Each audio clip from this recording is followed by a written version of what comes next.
At a rally in Pennsylvania last week, a bullet came within inches of former President Donald Trump's life, striking him in the right ear. Take a look at what happened.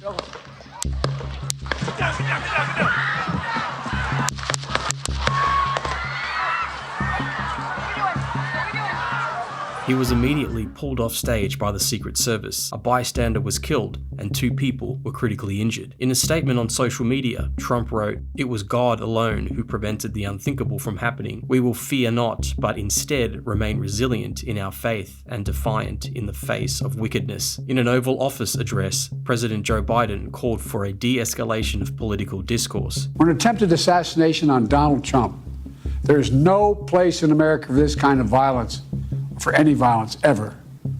Period. No exceptions.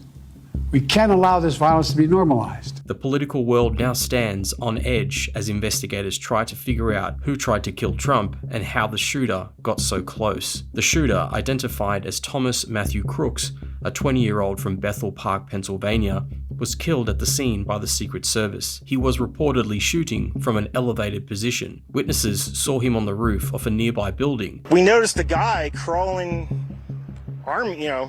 bear crawling up the roof of the building beside us, 50 feet away from us.